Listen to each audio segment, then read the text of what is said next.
And it's just as well that we didn't get to the stuff that I thought Rich would want to talk about in Mandalorian. Yeah. Because apparently Mr. I am Lord of the Extended Universe wasn't aware of that stuff. Oh, Rich. And that's part of the Extended Universe. He only read the books. He didn't really watch the shows that are part of the Extended Universe. Rich. He's been lying to us. Hey, welcome back to Even More Mashed Up. We are the podcast coming to you from Misericordia University. Woot, We're woot. two professors talking about all things pop culture. I'm Alan. And I am Patrick. And today we are going to answer that burning question. Who watches The Watchmen? Because it's us. We watch it. Yeah, we do watch it. Or watched it. Well, that's true. We're not watching. That was a quality opening right there. It was one of your better ones. Yeah. Who watches The Watchmen? Yeah, I mean, it is stolen from the comic book, but... I prefer to call it an homage. Oh, an homage. Oh, so that would get you around copyright. Well, I mean, the comic stole it from the satirist Juvenile. You had a copyright rule at some point. Was it, as long as you call it satire? Satire is copyright protected. Okay. Yeah. This is parody. Parody. That's it. Parody protected. That's what it was. Parody protected. Parody protected. Yes. So parody. that was a parody protected. This is everything we do on the show is parody. We would not want Watchmen or DC or anybody coming after us. No. Well, we certainly don't want the Watchmen coming after us. There's some scary dudes. Clearly parody. Great publicity, though. Yeah. For the show, yeah. Yeah. I mean, we'll probably be dead, but... Hey, Yeah. how many paint discs got famous after they died? I really don't want the fame to happen after my death. What good is that? I want the fame now. Yeah. Fame, I'm gonna live forever. I'm gonna learn how to fly high. Do you remember that song? Irene Cara? I do. I remember the person who Vicky and I sang went to it. see the Fame movie when it came out. I did not. I remember the TV show Fame. It was not particularly good. Yeah. The TV show I think was better. Oh, you would have liked it. It was your kind of thing. The film or the TV show? The TV show. Oh, I totally watched the TV show. Yeah, I spoke to your... I mean, I don't remember anything milieu. about it, but I do remember watching it. Yeah. It was a scrappy inner city school, right? Something like that. For the performing arts. Yeah. Yes, a scrappy inner city school. Let's just move on. Yeah. Yeah. Watchmen! Hey, you know, Hope can be scrappy even though she's a performing art That's true. person. So Watchmen. Yes. This is HBO's Watchmen, not the HBO's comic Watchmen. book, not the Zack Snyder. No, those might get referenced at some point today. Yeah, but potentially. Yes. Yeah, so I kind of drove the conversation on Star Wars, so maybe you want to get started on Watchmen. No, I'm good. Look, it's all up here. Yeah, the Noteless Wonder. I'm pointing to my head. So I want to point out, you always talk about shows in which you do all the prep, and then I come with nothing prepared. Correct. All right, you've done back-to-back this morning. Yeah, but I didn't ask you to come prepared. There's a difference. But if you hadn't, nobody would have been There's prepared. no difference whatsoever. Sure there is. No difference You whatsoever. impose upon me the preparation. I did not tell you to be prepared today. You No, could I have don't come. impose- no, just I as, do not Oh, you do. impose it. Let's That do a is- Gotham quiz, and don't tell me that I don't know what's going to happen next. What's that? Oh, because someone's like, I think I'm giving up on the CW shows, and then We could someone's do going to want a CW quiz. quizzes. Yeah, don't think I Yes, don't know that yes. that's where you're going. That's brilliant.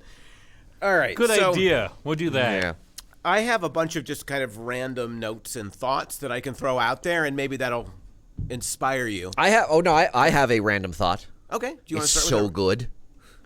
It's Watchmen really- was really well done. It's really. We've done too many shows recently where we agree, Yes. but this is really good. Yes. Well, Like, it and is the best television I've seen in quite some time.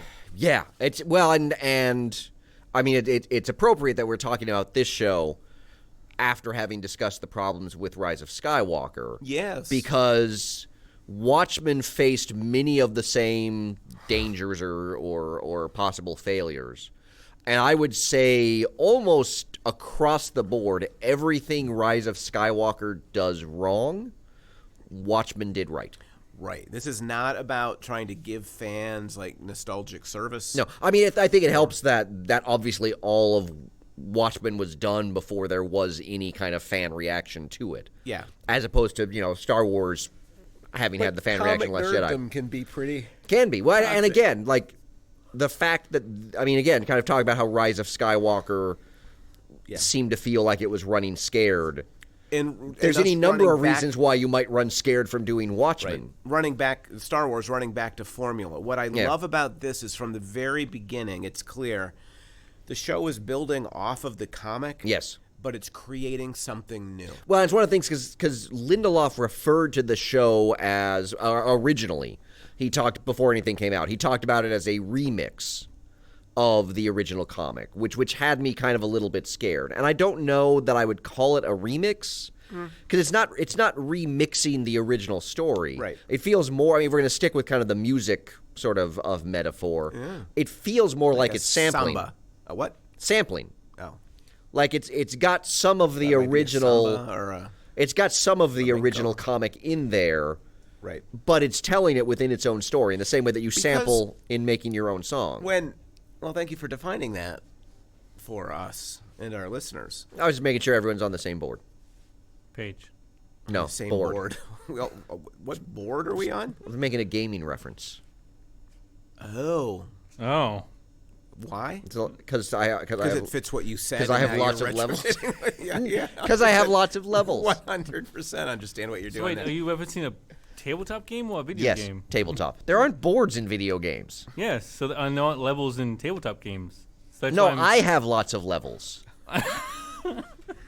Just I'm like Whitman that We're way. only 6 or 7 minutes in. We could just start all over. We have rough, seriously derailed. So, when Lindelof said he was going to set it 30 years in the future, yes, I thought that was a terrible idea. Yeah, I'm like, why do I want to watch that? Well, even when I saw the first trailer, I'm like, this looks nothing like Watchmen. Like, what is he doing? I'm like, this just seems. So the show opens to Tulsa in 1921, and you think to yourself, all right, I thought it was spinning 30 years forward. I thought it was a remixing. I don't remember Tulsa and the race riot in Tulsa against the Black Wall Street, and I don't remember any of that being part of it. No. And I totally love that. Yeah. Love it. Like, well, it's one of the things opening is so striking. Well, and it's one of the things that I saw that Lindelof said, and I think it was why the show worked, is that what it's doing, like the original comic, is the comic very much told a story of its time. Yeah. Which it's very much about, besides being about comic book superheroes, it's very much about kind of Cold War, mid-1980s nuclear anxiety, and America. That, and Lindelof said that he wanted to do that in 2019, and what would the only equivalent topic he could imagine the show being about is race and policing. Yeah, and that is clearly what he and eventually white supremacy, sort of more largely. Right. Gun control, that he is very much telling white supremacy. A story. He's using Watchmen to tell a story of now in the same way that the original comic told a story of its now. I was talking about this with a friend at the dorm after dinner the other night. Whoa. What? You have other friends that you talk to things like this about? Wow. Wow. Yeah. Hurtful. And the more we got to talking about it, the more I thought, you're absolutely right in what you're talking about, but Lindelof is also kind of unmasking problems that didn't just generate in 2019. Oh, correct. Oh, yeah. But that are there on the margins Tulsa, of Watchmen, the comic book. Like the graphic novel, you see poverty and you see race sort of. You see some racism. In the margins, in the background, in sort of urban decay and filth and poverty, but not in any serious way to address that. No, more gestures towards issues of race in the original comic. Right, which I don't think are even meant to be gestures. They're meant to be background color. But it's not something that the story really pursues and develops. Doesn't want you to think about, which again is very much the 80s. Who wanted to think about police brutality or white supremacy or gun control or any of these things in the 1980s? Yeah, like the apex of sort of Reagan's America. Mm-hmm. And so I like that he's doing that as well. I think in some ways you could watch the show on HBO and see it critiquing what Moore chose to overlook. Yeah. In the 80s, right? By focusing all of it on this external threat, which, by the way, is really convenient for Americans and for the West in general. the external threat of the Soviet Union and communism allows you to ignore the internal the threat problems that of are racism festering and inside. white supremacy. Yeah, and police brutality, which I mean, Rodney King is not far removed from the 1980s. It's there. Yeah. We just don't want to talk about it, address it, make it part of who we are. Yeah. So what did you think then? The world he creates that kind of spins out of the giant squid attack in 1985, I think. Yeah, I think it's 5. Anyway, roundabout there, the squid comes and it creates kind of it's 5. It's 85. Creates a world peace. Like there's a kind of world peace kind of that's generated by it. I'm interested in your take on the world that comes as a result, so that you get Robert Redford. Instead of getting reality star Donald Trump as president, you get Robert Redford as president, and he's like a Hollywood. Well, I mean, in the liberal. original comic actually mentions at the very end Redford making a run for president, and it's meant to be a Reagan reference, right? Because they basically say, "Oh, no one's going to want a Hollywood actor as president." Redford, and you think they're talking about Reagan, and then they say Redford's never, going to win. But for example, the idea of what they call redfordation, like the reparations done via the government. Yeah. Fascinating idea that we might elect somebody who was left enough or PC enough, depending on your political perspective, I guess. Yeah. To sort of create reparations. I mean, again, I think everything that Lindelof did made sense to me. Yeah. He built a really interesting world out of it. I have 2 very minor quibbles about the show. Yeah. But quibble away, sir, or do you want to hold off on the we can hold off on that. But yeah, but beyond those very minor quibbles, everything that Lindelof did, I think, perfectly makes sense. I have a couple quibbles that come towards the end. Yeah, mine come towards the end as well. But the world he built, like the Nixonville, and the way in which, as a play on the Hoover. Right, but instead of it being sort of African Americans who are segregated and cordoned off from society and forced into poverty, it's kind of like poor white folks instead. Well, and there's even stuff that works very subtly. Like, for a while, it took me to figure out the Red Scare character. Yeah. Like, where he came from. And I'm like, oh, he's there clearly as the new sort of cooperation between America and Russia. Yeah. After, they've got a Russian guy working in the Tulsa Police Department. It's okay now. Like, they're clearly cooperating now. It's like, okay, that makes, I was like, they're not really doing anything with him. But I was like, yeah, because that's he's just there for that. And our show never takes political sides. But as I watched Red Scare cooperating so closely with American law enforcement, it couldn't help but make me think a little bit about collusion? Collusion, right? About alleged collusion? Alleged collusion. The world in which we live, in which relationships with the Russian government are not what you might have expected in 1985. Yeah. Right? If you would have said to me, this is what Republicans in the Senate will be saying about Russian interference in elections, you would say, that's insane. The party of Reagan would never allow for that kind of thing to happen. No, not the party of Reagan.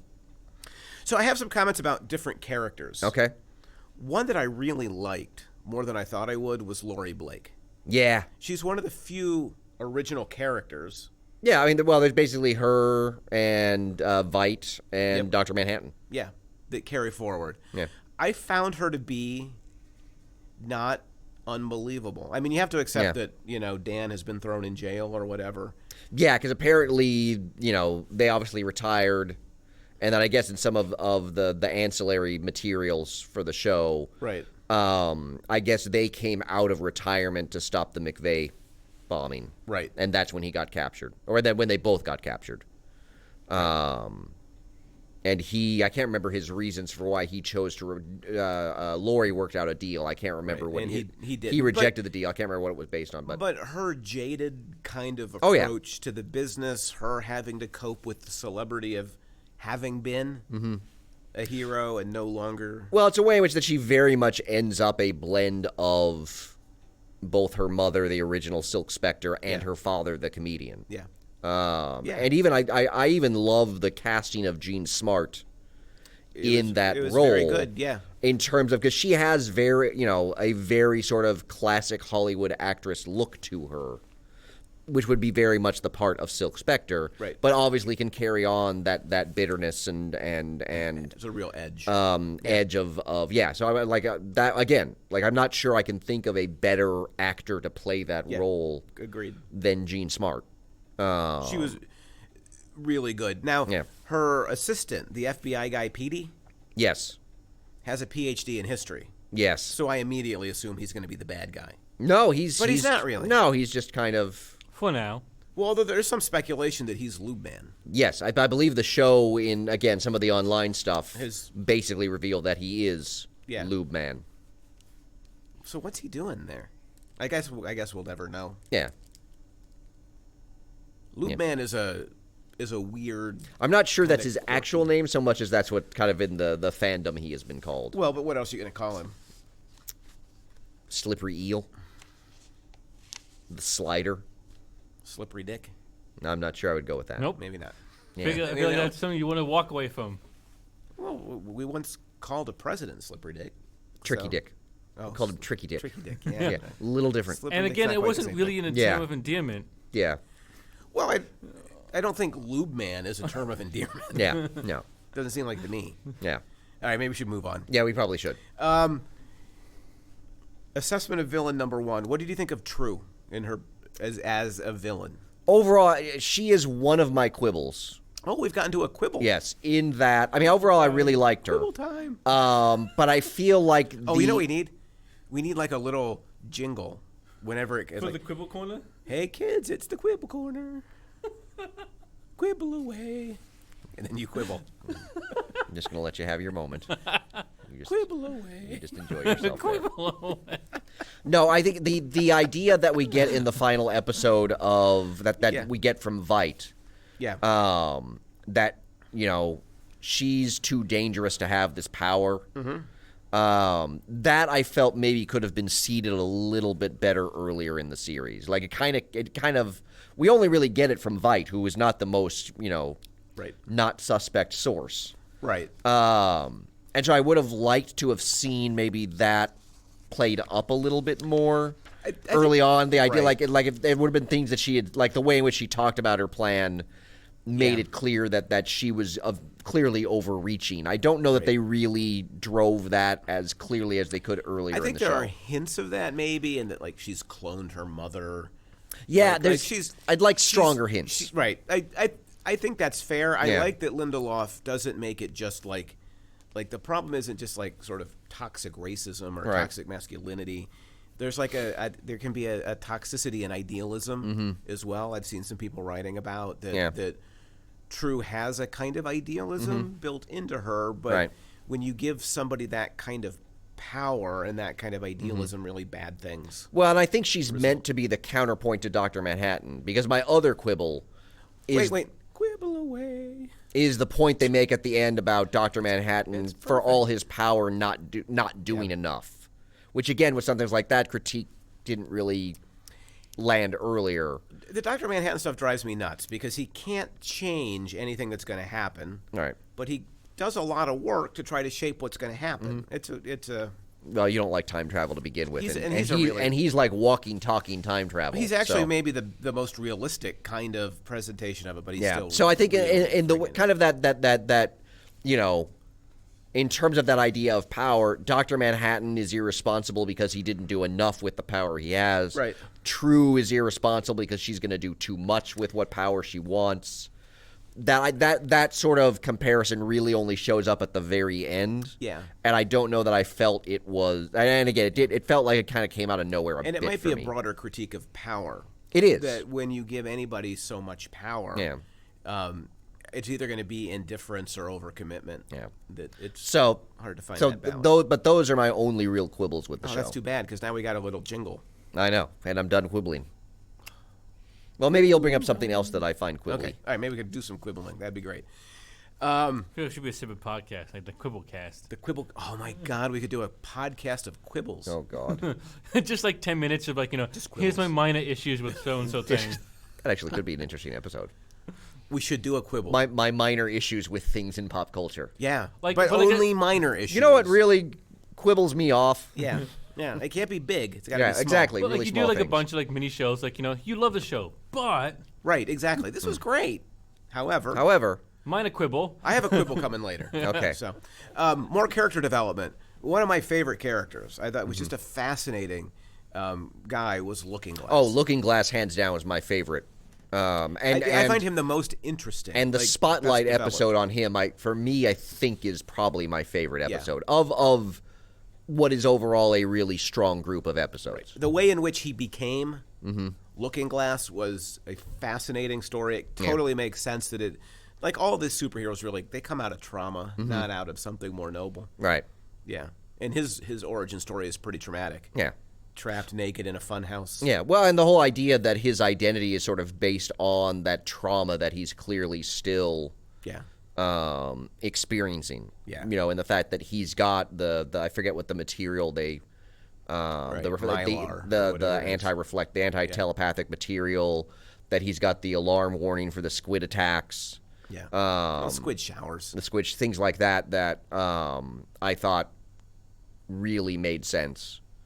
Yeah, Looking Glass, I think, of all of the new characters, hands down, was my favorite. And the idea that he could read people, that he had like a natural talent for reading, like the We Came Back ads were just spectacular. Yeah.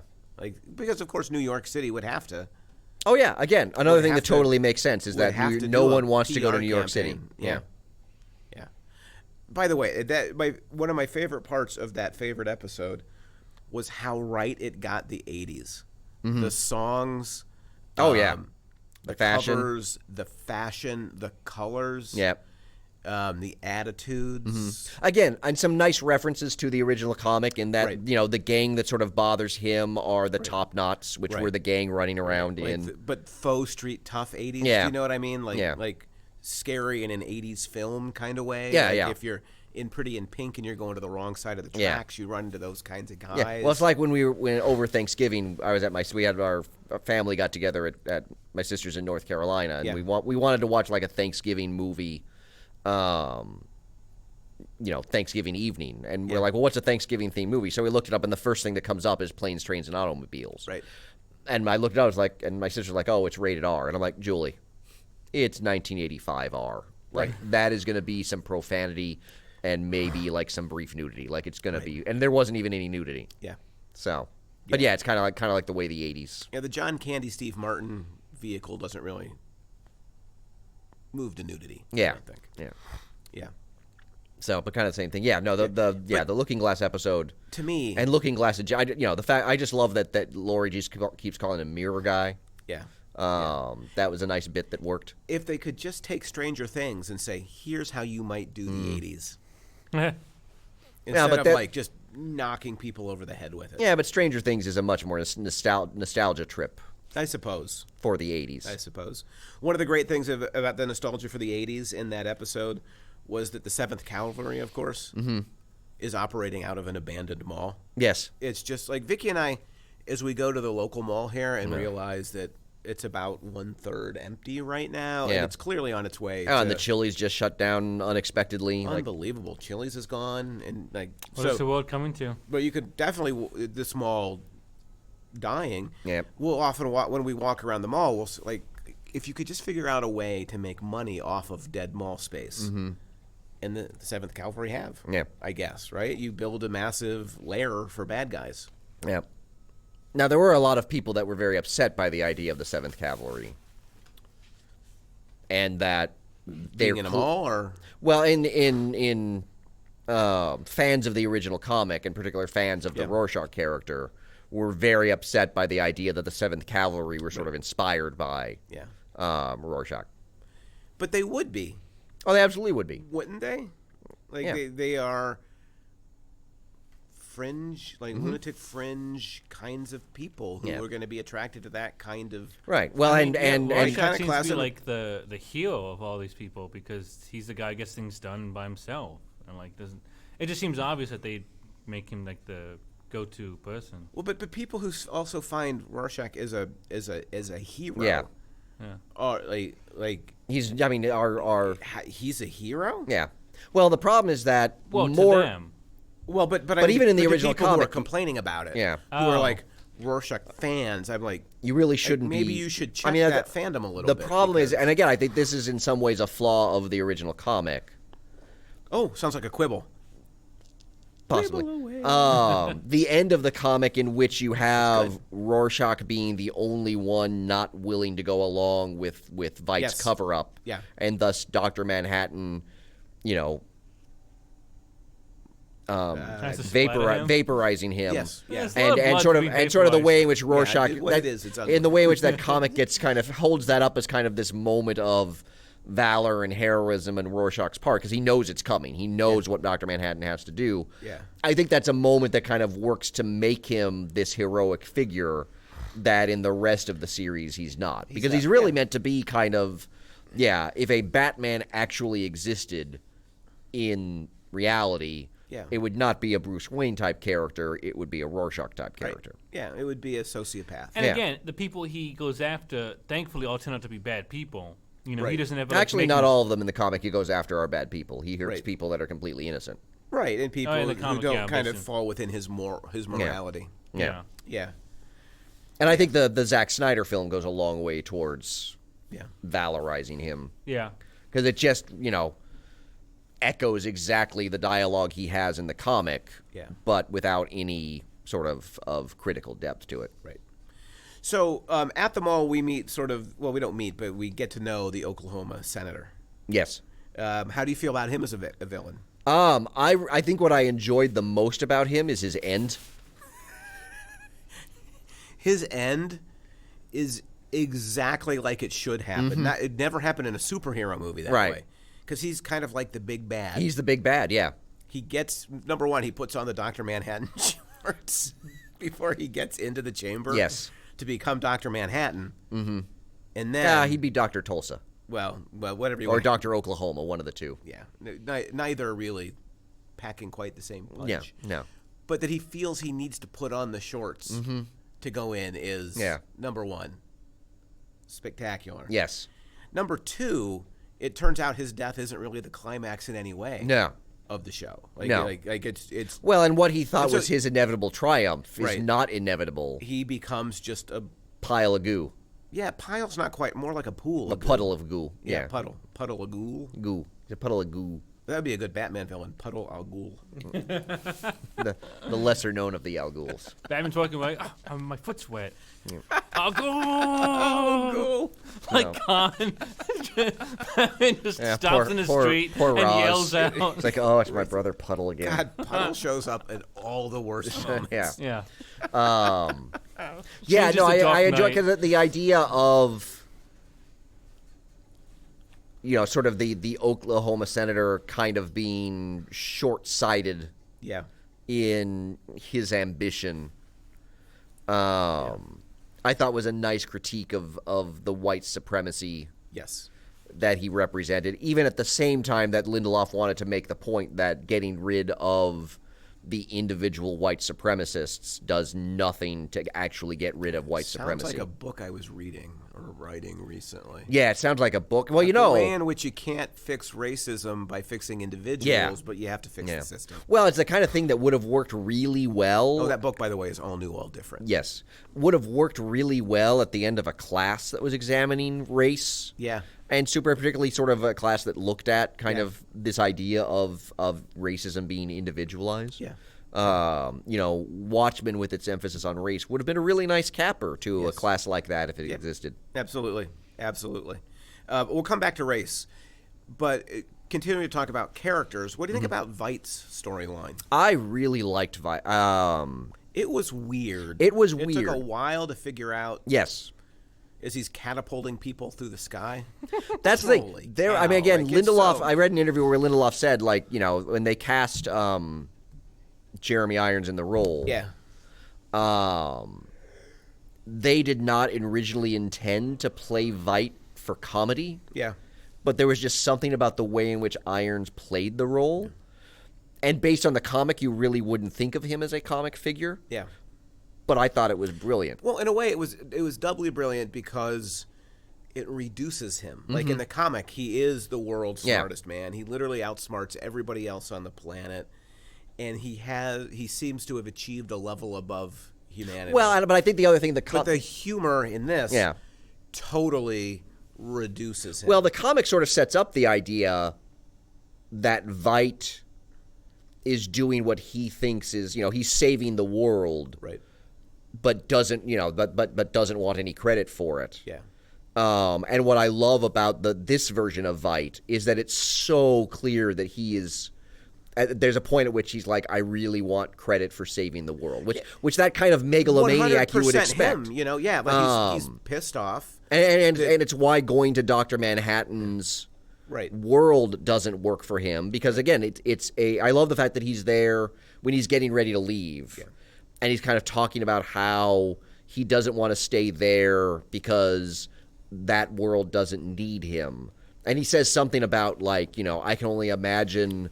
The world that I left, that they are like down on their knees crying out for me to come save them. And then he gets there and he's totally irrelevant. Right. No, all of that I buy. I think the humor helps to reduce him. The references to Redford won't even return my calls anymore. Yeah, like they know what they're doing, and they're doing it really well. Yeah. And that was the thing because we had talked about before, prior to the last episode, we were talking about like, what do they do for Watchmen season 2?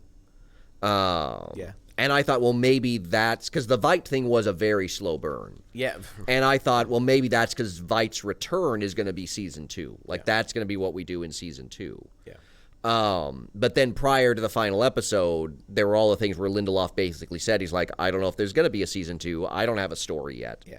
And then I'm like, well, then what's the Veidt thing doing? That was when I realized, like, right at the beginning of the final episode, I'm like, everything with Veidt is in the past. Yeah. Like, it's clear that we're seeing what happened to Veidt prior to any of this show starting. Right. And you see the old man Veidt statue fairly early, and you're like, and I think even Laurie asks, why'd you make a statue of him so old? It's not like they're hiding it. Yeah. But like, it was not where I thought the story was. No, and that is again kind of the idea that one of the things that I really like about Watchmen, everything that it did that was sort of a twist was entirely set up earlier in the series. Yeah. And so it's a show that very much played completely fair with its audience. Yeah, I was going to say, like, it's the twists surprised me. Yes. But they were honest. Yes.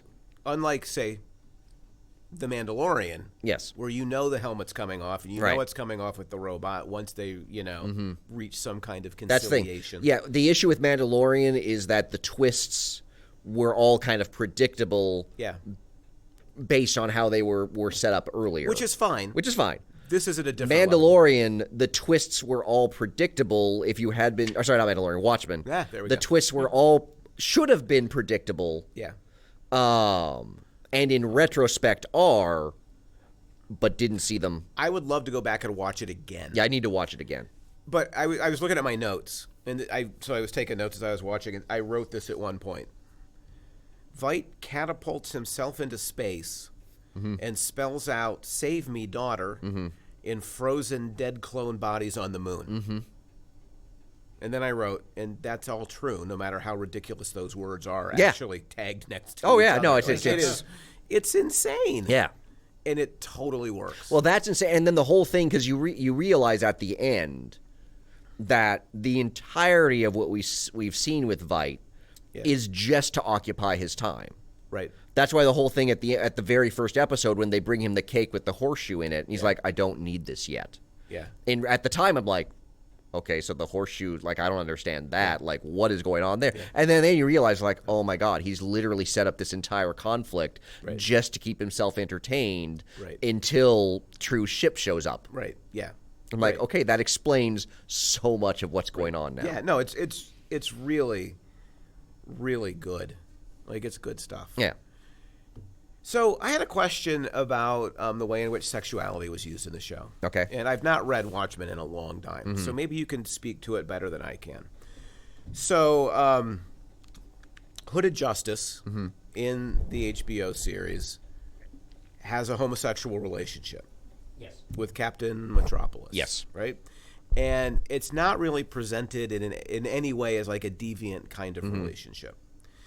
But the television show that they're running on the television show is super salacious. Like yes. it turns homosexuality into kind of like a deviant act. Well, and I think that's supposed to be the equivalent of the pirate comic in the original Watchmen comic. But in the original Watchmen comic, there are some moments of homosexuality. And it seems to me like they were generally used to show the deviance of the people who became heroes. Yes. Right? And that's a very 80s way of treating homosexuality. Yeah. Right? It's not a way that would be acceptable. Well, there's one of the flashbacks to the Minutemen. Right. There's a confrontation between Comedian and Hooded Justice, I believe right after Comedian attempted to rape the original Silk Spectre. Yeah. Where he implies Hooded Justice's homosexuality. Right. And I think some masochistic, if not, I think masochistic tendencies as well. Yeah. Right. And so to me it's really interesting that Lindelof is trying to take the way that homosexuality was deployed, say in the comic. Well, because if you think about it, homosexuality and rape are both used to establish, I think, the deviance of the heroes. The idea that heroes aren't Bruce Waynes and Clark Kents. Yeah. They come from the other end of the spectrum. They're sociopaths. They're ill-adjusted people. Right. They're deviants.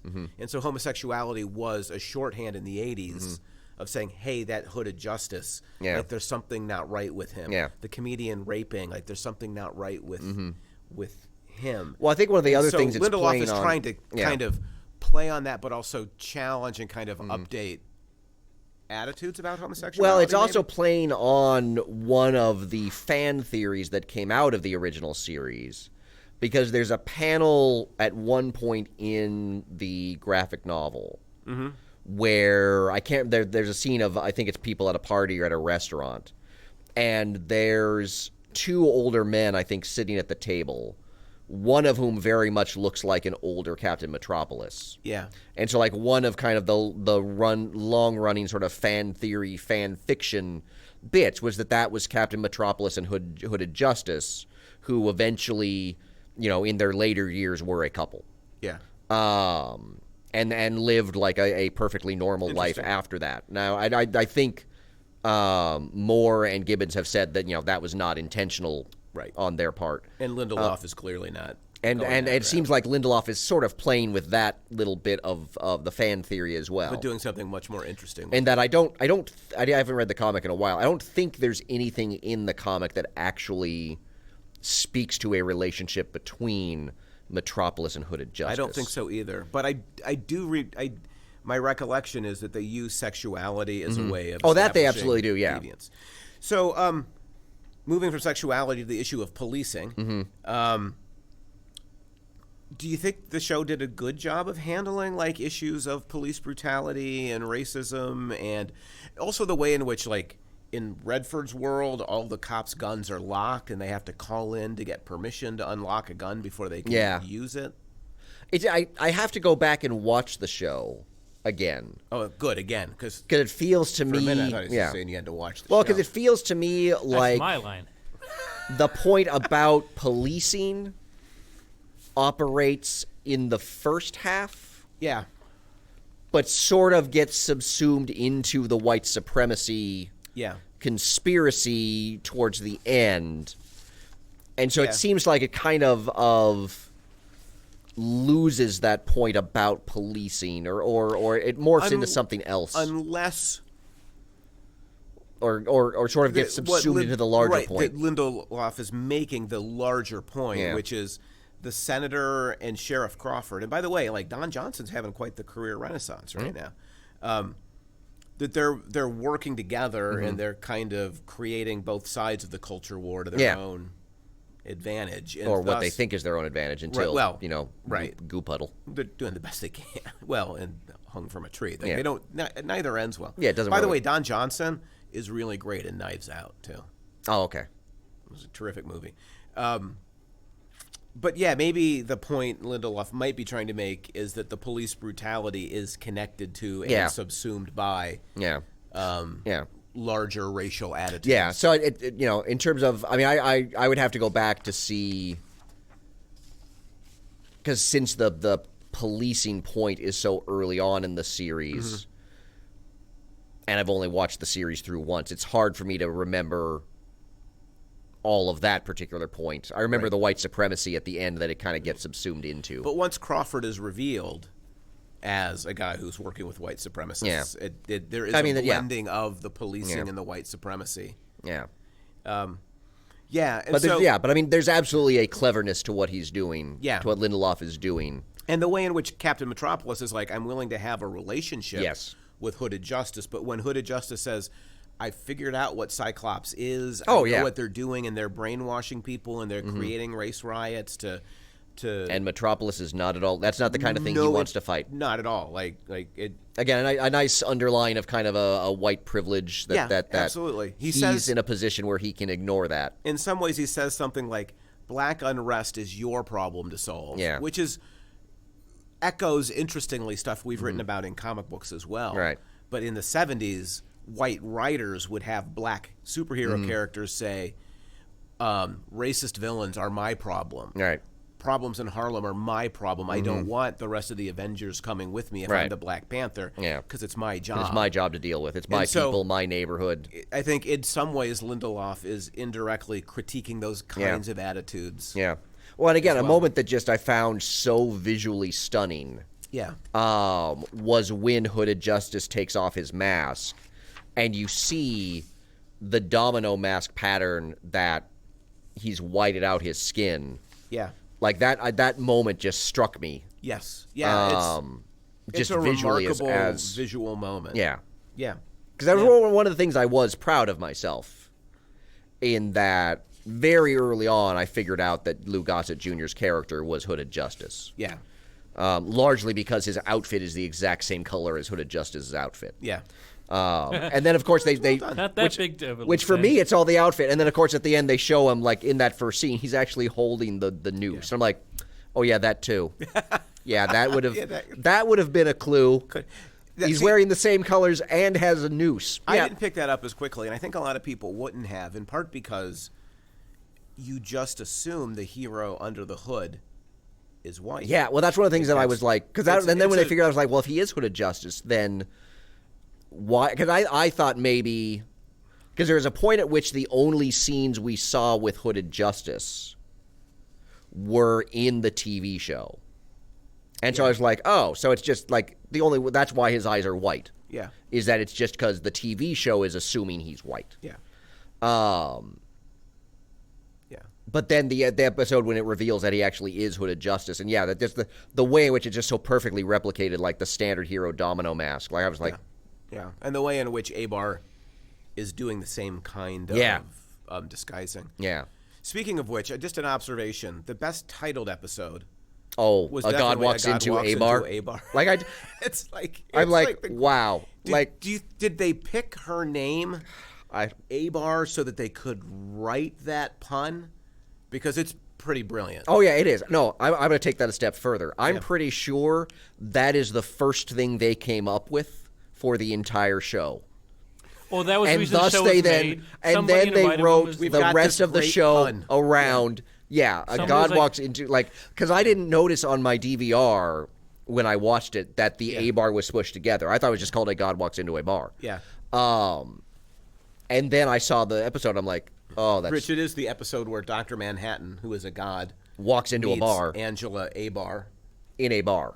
It's just. But yeah, I was just like, that is the kind of punnery. Well, that's what I'm saying. Like somebody invited me was like, wouldn't it be funny if they showed up in a bar and that you do is this pun and we can make a show around this. Yeah. Like how do we get these two together? We need a show of 7 more episodes to get. That is the kind of punnery. Yes. That I aspire to. Oh, it's Joe because Cipriani level. That is a level of because that is how I would write it. I've got this great pun. Yeah. Let's build a 9-episode show around it. Yeah. It was good. Because God walks into a bar. I'm like, you have got to be kidding me. Now, Dr. Manhattan, just as irritating as always. But he is. I mean, that's the point. He's always irritating. Yeah. But I have a quibble. Okay. Quibble away. You're the one who can do the sound effect. Quibble away. Yeah. It's like his trailer park. Like we can't do it for you. Oh, I do the trailer park best. Yeah, but we ask you. But we ask you not to every time. John needs to find a body So they go to the morgue. They need to find some John Doe that he can become. Because as Angela explains, they need papers. Yeah. So you're telling me that Dr. Manhattan can't create a driver's license for himself? Dr. Manhattan is one of those characters where it's like Superman, he can do all this, but it's like he's gone to Europa. Yeah, well, and he does create his clothes. And so he's gone to Europa, so and he can't actually make an entire oasis on a moon of Saturn. Yeah, like you could argue the only thing. Well, but he does have to transplant the castle to there. He doesn't build the castle there. We don't know that he has to. Yeah, that might just be easier. It's like, hey, I've got a castle here already. Might as well just transport it instead of making it again. Yeah, no, yeah. I mean, he does make his clothes. I think it's a fairly fair quibble. That he can't come up with a birth certificate in a the only thing he would need to do is like look at a birth certificate to know what they're supposed to look like. That would be the only thing. Like, I need to go somewhere to look at one. Like, okay, cool. And then it seems he wouldn't even need that because he's always talking to himself in the future and the past. So he would just go to his future self, who's making the birth certificate. Which that was another the paradox. He's like, says that loud. I need to go to the library at some point. The paradox moment. I loved the paradox moment. Where it's because Angela asks Hooded Justice, did he kill Don Johnson's character, that ended up causing Hooded Justice to kill John Johnson's character. Well, it's like, how did you know that Crawford was Cyclops? Yeah. Yeah. I was like, I'm like, oh my God, like that. And she's like, I was going to ask you I was like, she's like, did I just do, she's like, did I just do that? I'm like, yep, you 100% did. Yeah. That's a weird little moment there. Like that moment set everything in the entire series in motion. But speaking of John choosing a body, yes, he chooses a black body. Yes, which is obviously loaded with import in this. But when Veidt tells him in 2009 that John choosing to come back as a black guy is a bad idea, that it kind of flies in the face of PC culture, that white people can't appropriate black culture in this way. Yeah, that was a nice moment too. It was funny, and it made the point that it was supposed to make. Yeah, I'm still not sure what I do with the fact that when John comes back, he retains the look of the black man he was being. Yeah, like he does, and everyone seems surprised by that. Yeah, and I'm still trying to figure out like what do I do? Like what does that mean? Yeah. Because it's making God black. It is. Or making a black man. But I'm also worried about a kind of essentialism there in terms of blackness being interesting. I hadn't thought about permanent. that. Like, I haven't wrapped my head around it entirely. I'm not sure I buy the argument, but I hear where you're coming from. Yeah, I'm not sure I buy it either, but I'm trying to it's a moment that somewhat troubles me in terms of I'm not sure. It troubles me because I'm not entirely sure. I'm assuming Lindelof means something by that. Yeah. I'm not sure what it is. Well, like what it's meant to be. So when Dr. Manhattan comes back originally, does he look like John? Yeah, he's still recognizable as John. I think he is. So maybe it's because that's the body he's most recently been inhabiting. I get, yeah. Like, had no reason to change it. There might be like a comic book science explanation to it. So yeah, but I hear your skepticism. There's something that I'm like, I feel like there's something there. Yeah, potentially. Yeah. Although I think the point Lindelof's trying to make is a positive one. I think so too. But it might run across some dangers. That's my concern. Is I'm like, that's a one that I'm like, I worry that might grate against some of the other stuff he's doing. But if you think about it, like I'm thinking now about, he comes back, he is he's blue, but he looks like the body he's just been inhabiting, and he's in the cage, and Senator Keene unleashes all of his angst and unhappiness and hatred. Mm-hmm. You know, he says, like, the monster that came 34 years ago wasn't the squid. Yeah. It was Redford. Mm-hmm. Because he says Redford took away all our guns. Yep, made us do reparations. Apologize over and over again for our quote-unquote alleged sins that, by the way, were committed by people a long time ago, not by us. Right. And made us apologize just for being white. Mm-hmm.